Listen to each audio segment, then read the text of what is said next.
예, 안녕하십니까. 제주대학교 교육대학에 근무하고 있는 김민호입니다. 저는 그 양성체제 방안 중에 교육대학과 사범대학의 통합 운영 방안에 대한 내용을 소개할 예정입니다. 근데 그 방안을 소개하기 앞서서 현재 논의되고 있는 통합 교원 양성체제 개편안의 그 배경이라고 할까요? 출발점을 제가 보건대 한 세 가지 정도일 것 같습니다. 하나는 소위 그 교원 임용 수급의 어려움, 특히 학력 인구 감소에 따른 어려움을 극복하기 위해서 양성체제를 어떻게 개편할 것인가 하는 것이고요. 두 번째는 앞서 언급됐습니다만 고교 학점제 도입이라든가 초중 통합학교 증가 등에 따라서 교원 자격을 좀 더 유연하자, 그 자격 유연에 따른 양성체제 개편안이 두 번째일 것 같습니다. 그리고 세 번째는 앞서 교육과정에 대한 논의가 있었습니다만 우리 미래 사회에 필요한 우수교사를 양성하기 위해서는 어떠한 양성체제가 바람직한가, 이렇게 세 가지로 요약할 수 있을 것 같은데요. 제 개인적인 의견은 첫 번째와 두 번째 관점에서 양성체제 개편 논의를 하는 것은 뭔가 좀 한계가 있고 문제가 있다는 생각이 들고, 양성체제 개편을 좀 더 직접적으로 적극적으로 논의하기 위해서는 세 번째 관점이 필요하지 않을까 하는 생각을 갖습니다. 왜 첫 번째, 두 번째 논의에 문제가 있는지를 잠시 말씀드리겠습니다. 교원 수요 감소에 따른 교원 양성 체제 개편의 요구는 일종의 논점 일탈에 오르다, 이렇게 저는 생각을 합니다. 사실 그 학력 인구가 줄어들고 있고 그에 따라서 교원 수요가 줄고 있고, 따라서 현재의 그 교원 양성 기관들의 입학 정원이 줄어들어야 할 필요성은 공감을 하는 바입니다. 그런데 입학 정원이 줄어들 수밖에 없는 상황이 초등교원 양성을 하는 10개의 교육대학, 교원대학교 초등교육과, 이화여자대 대학교 초등교육과, 그리고 제가 몸담고 있는 제주대학교 초등교육과, 이 초등교원 양성기관이 직면하고 있는 현실과 중등교원 양성기관이 직면하고 있는 현실이 다르다는 점입니다. 사실 초등교육 양성체제는 그동안 교원 수급에 따라서 탄력적으로 입학 정원을 조정해 왔습니다. 2007년에서 2012년 사이만 보더라도 입학 정원을 약 40% 감축한 것으로 나타납니다. 그리고 2년제 교육대학 시절인 1971년부터 1984년까지, 또 4년제 교육대학 시절인 1985년부터 2013년까지 그 입학 정원을 조절한 결과 교육대학 학생들이 대학 졸업 후 교사가 되는 취업률에 있어서도 이렇게 들쑥날쑥 어떤 변화 과정을 거쳐왔음을 알 수가 있습니다. 그런데 어떻든 교육대학은 그 자체로서 감내해왔다, 이렇게 얘기할 수가 있고 앞으로도 그럴 의지가 있다라고도 볼 수가 있을 것 같습니다. 저희 제주대학교 교육대학만 하더라도 지난 1학기 때 36명의 그 전임 교원이 12개 심화과정 속에서 초등교사를 양성하고 있습니다. 근데 5분이 그 안식년, 연구년을 가셨어요. 사실 36명 중에서 5명 연구년 가는 건 상당히 드문 일인데, 이 통합대학교이다 보니까 이게 가능한 어떤 그런 상황인데요. 그래서 총 시수를 한번 제가 카운트 해보니까 교원 1인당 13.2시간인데 학부가 8.6시간, 대학원이 4.6시간 이렇게 되어 있습니다. 그러니까 모르겠습니다. 다른 일반 대학 책임 시수와 비교해 볼 때 어떨는지 모르겠는데 아직은 여분이 있다, 이렇게 말씀드릴 수 있고요. 게다가 강사가 담당하는 시간이 204.4시간이 또 남아 있습니다. 그래서 저희 제주대학교 교육대학의 경우 입학 정원을 줄이고 그에 따라서 교대에는 그 반이죠. 반이라는 표현을 하는데 학급 수가 줄어들 경우에 교사의 책임 수가 줄어들 가능성이 있지만 아직은 감내할 수 있다, 이렇게 말씀을 드릴 수 있습니다. 또 한 가지는 이미 2008년도에부터 경인교대 허숙 총장께서 이런 제안을 했습니다. 그 초등교원 수요 감소에 따라서 초등교사만 양성할 것이 아니라 이를테면 경인교대 같은 경우 평생교육 전공을 두어서 그 안에 유아교육과, 특수교육과, 성인교육과, 학교상담학과, 컴퓨터교육과, 사회복지학과, 사회체육과 등을 설치하자. 그래서 초등교원 수요에 대해서는 국가 수급정책에 따라서 정원을 탄력적으로 조정하되 그 외에 초등교사가 아닌 초등학교에 필요한 어떤 그 교육 전문가들을 양성하면 입학 정원이 줄더라도 교육대학이 버텨나갈 수 있지 않느냐, 뭐 이런 얘기를 한 바 있고요. 또 그 외에도 교육대학 관련된 교수님들 사이에서 교육대학 10개 체제를 지금 12개죠, 정확히 얘기하면. 그거를 권역별로 몇 개씩의 그 교육대학을 만들어서 운영하는 것도 하나의 대안이다. 그래서 학생 수 입학 정원에 대한 문제는 이렇게 해소할 수 있지 않느냐, 이렇게 얘기한 바 있습니다. 반면에 중등교사의 경우는 그 교원 수급에 따른 입학 정원 관리를 탄력적으로 운영할 필요가 없어졌습니다. 이미 알고 있는 것처럼 임용과사에 의해서 그 사범대학과 교직과정과 교육대학원 양성과정을 거친 많이 양성된 사람들이, 통계를 지금 제가 교육부에 요청했습니다만 아직 못 받아서요. 2005년도 통계에 의하면 이 세 과정에서 약 3만 명의 중등교사가 양성이 됐고 그중에 7, 8천 명 정도가 임용이 됐다고 합니다. 약 임용률이 25%인데요. 아마 지금도 큰 차이는 없을 것 같습니다.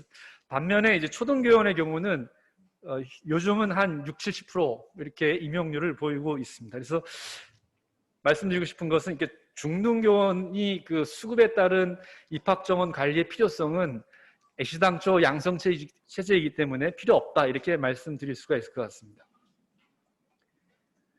따라서 그 교원 수급의 위기에 따라서 초등교원과 중등교원을 묶어서 어떤 통합된 양성 체제의 개편안을 마련하는 것은 앞서 말씀드린 것처럼 논점 일탈의 오류다, 이렇게 말씀드릴 수가 있을 것 같습니다. 만약에 그러면 교원 양성 체제를 개편하면 초등교원과 중등교원의 수급 문제가 해결되겠는가?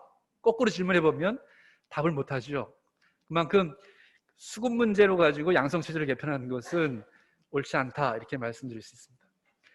두 번째는 고교 학점제 도입, 초중학교 통합의 증가 등으로 인해서 초등학교와 중학교 간, 또 고등학교 교과 간 복수교원 자격 소지자 배출을 위한 교원 양성 체제의 개편 요구가 나오고 있습니다.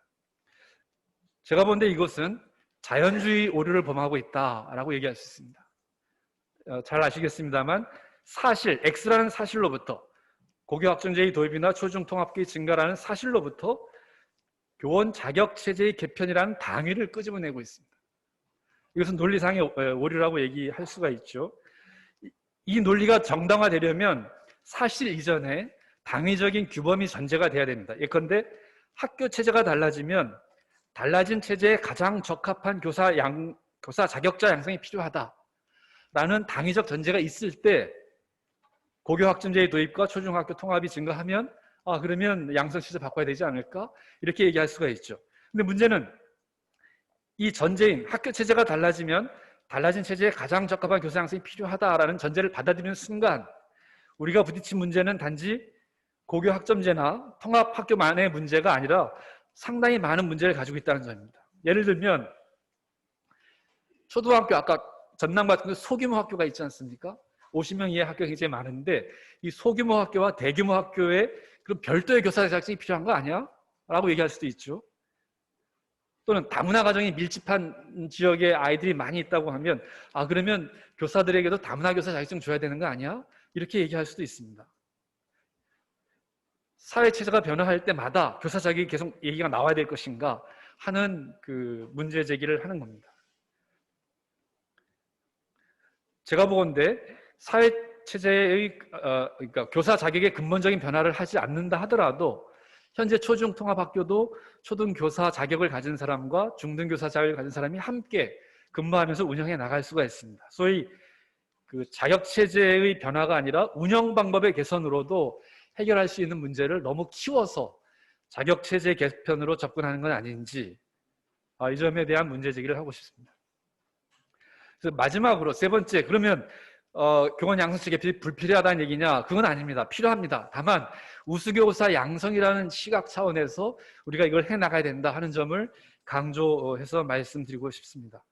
사실 저희 제주대학교가 통합한 다음에 2008년도에 통합을 했는데 2011년도에 자체 세미나를 했습니다. 그때 교대와 사대 간의 교류를 어떻게 확보해 갈 거냐에 대한 논의가 있었는데 그때도 이런 논의가 나왔습니다. 사실은 양성체제 자체가 목적이 아니다. 양성 체제 간의 어떤 교류가 문제가 아니다. 더 중요한 것은 인간상, 교사상, 그리고 다른 교원 양성 체제와의 차별화된 의제 설정이 더 중요한 거 아니냐 하는 것을 저희 교육대학의 유현종 교수가 제시한 바 있습니다. 그리고 경인교대 박철희 교수 외에 그 초등교원 양성 체제에 대한 논의를 했던 보고서가 2020년도에 나왔는데, 그때 이제 교대와 사대를 통합하는 양성 체제를 이렇게 크게는 교원대학교 모형과 달리는 우리 제주대학교 모형, 이화여자대학교 모형, 그리고 아직까지 사례는 없지만 사대와 교대를 통합해서 하나의 단과대학으로 만드는 모형을 가지고 검토한 바 있습니다. 저는 이미 보고서가 나왔기 때문에 제가 드리고 싶은 이야기는 제 경험을 가지고 잠깐 말씀드리고자 합니다.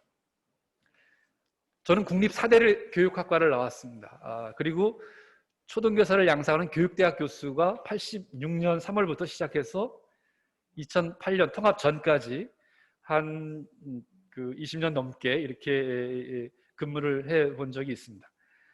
처음 교대에 갔을 때 학생이 제 연구실에 찾아와서 교수님 청소해 드릴까요? 뭐 이런 얘기를 나누기도 하고, 교수님 상호간에도 끝나고 나면 술 한잔 하러 가기도 하고, 이런 아기자기한 어떤 교수와 학생, 교수 상호간의 인간관계를 느낄 수가 있었습니다. 반면에 상당히 심리적인 갈등이 한번 나타나면 상당히 골이 깊어가는 그런 또 문제도 없잖아 있죠. 또 제가 들었던 얘기 중에 하나는 교육대학은 똑똑한 아이들이 들어와서 졸업할 때는 사대 학생보다 못하게 졸업한다 하는 얘기를 선배 교수로부터 듣기도 했습니다.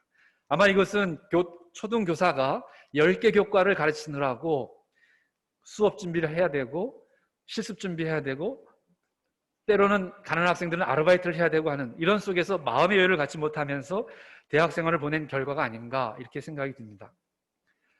그러다가 2008년 3월부터 교육대학이 제주대학하고 통합되었습니다. 종합대학 안에서 교육대학에 자리 잡게 되었죠. 그러다 보니까 교수님들도 사소한 심리적 갈등을 일으킬 일이 상당히 줄어들었습니다. 반면에 교수님들 간에 또 교수와 학생 간에 인간관계가 조금 약화된 건 사실입니다. 그리고 다른 한편으로는 형식상으로는 교대 학생이 제주대학 전체 종합대학 안에서 교육과정 선택의 기회도 상당히 넓혀진 건 사실입니다. 그러나 저 같은 경우도 다문화 교육의 이론과 실제라고 하는 것을 사대생하고 함께, 사대 교수님들하고 함께 운영을 해봤던 경험이 있고, 교대 교수님이 타 교대 학생들을 위해서 심리학 개론을 강의한 적도 있습니다. 앞으로 우리 교육대학, 제주대학교 교육대학이 나아갈 길과 관련해서 말씀을 드리면, 현재는 저희가 캠퍼스가 분리되어 있습니다. 그러다 보니까 교육과정 운영에 많은 어려움이 있는데, 이 캠퍼스가 통합이 되어 간다면 종합대학 안에서 수업을 잘하는 전문적 초등교사가 아니라 최치수 선생님이 얘기한 것처럼 학생의 학습 지도와 생활 지도를 전문가답게 하고 학부모, 지역사회 등과 원만한 관계를 유지하며 동료 교원과 협력적 창의적으로 교육과정을 잘 편성하는 운영하는 교사, 저는 제너럴리스트로서의 초등교사다 이렇게 얘기할 수 있는데, 종합대학은 제너럴리스트로서의 초등교사 양성에 유용하다라고 말씀드릴 수 있습니다. 교원의 자질인 삶의 총체성과 연대성을 확보할 수 있고, 다양한 교양 과정을 통해서 또 비교과 교육을 통해서 다양한 삶의 체험을 할 수가 있습니다. 또 교직 선택에 대해서 필요하다면 다른 길로 방향을 선회할 수 있는 교직 선택에 대한 자발적 선택 환경이 조성되어 있습니다. 그리고 초등교육대학에서의 교과 교육의 전문성을 종합대학의 교양 과목을 통해서 확보할 수 있는 장점도 있습니다. 더 나아가서는 초등교사가 교원으로서만이 아니라 저희 대학에는 초등교육 교사들이 전공할 수 있는 박사과정이 개설되어 있습니다. 그래서 교육 연구자로서의 진로 개척에도 종합대학이 상당히 유리한 장점이 있다 하는 점을 말씀을 드립니다. 네, 이것으로 발표를 마치도록 하겠습니다. 감사합니다.